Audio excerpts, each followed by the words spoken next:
అన్నిటిని కూడా క్రమపద్ధతి తప్పకుండా క్యాలెండర్ డేట్స్ ప్రకారం నోటిఫికేషన్స్ ఇచ్చి నియామకాలు చేపట్టడానికి అన్ని రకాల సహకారాలు అన్ని రకాల నిర్ణయాలను తీసుకొని ముందుకు వెళ్తున్నాము. ఈరోజు మళ్ళొకసారి ఈ సివిల్స్లో ఇంటర్వ్యూలకు సెలెక్ట్ అయిన వాళ్లకు నా అభినందనలే కాదు, మిమ్మల్ని అన్ని రకాలుగా ప్రోత్సహించడానికి ఈ రాష్ట్ర ప్రభుత్వం మీది, మీకు ఎప్పుడు అండగా నిలబడుతుంది. మీకు ఏ సమస్య ఉన్నా కూడా ఉప ముఖ్యమంత్రి గారు అందుబాటులో ఉంటారు, సింగరేణి సంస్థ అందుబాటులో ఉంటుంది.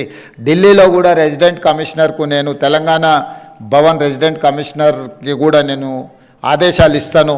మీకు ఏదైనా అవసరం ఉంటే ఢిల్లీలో తెలంగాణ రెసిడెంట్ కమిషనర్ మీరు కలిస్తే మీ సమస్యలు పరిష్కరించడానికి, అవసరమైతే మీరు ఇంటర్వ్యూలకు ఎక్కడైతే మీరు కోచింగ్ తీసుకుంటుండ్రో లేదైతే ఏదైనా కోచింగ్ సెంటర్లు కానీ ఎక్కడైనా మీకు ఏదైనా అవసరం ఉంటే తప్పకుండా ఈ రాష్ట్ర ప్రభుత్వం మీకు అండగా నిలబడుతుంది. మా అందరి ఆకాంక్ష ఒకటే, ఈ మొత్తానికి మొత్తం మీరు ఎన్నిక అవ్వాలి. ఈ ఎన్నిక అవ్వడానికి అవసరమైన సంపూర్ణ సహకారాన్ని మన ప్రభుత్వం మీకు అందిస్తుంది. ఈ అవకాశాన్ని అందిపుచ్చుకోండి. తెలంగాణ సమాజంలో ఇంకా మన పిల్లలు సివిల్స్కు ప్రిపేర్ అవ్వాలి. మీకు అవసరమైన అన్ని రకాల కోచింగ్ సెంటర్లు ఈ లెవెల్లో కానీ ఢిల్లీ లెవెల్లో కానీ ఎలాంటి సహకారం కావాలన్నా మన రాష్ట్ర ప్రభుత్వం మిమ్మల్ని ప్రోత్సహించడానికి సిద్ధంగా ఉన్నది.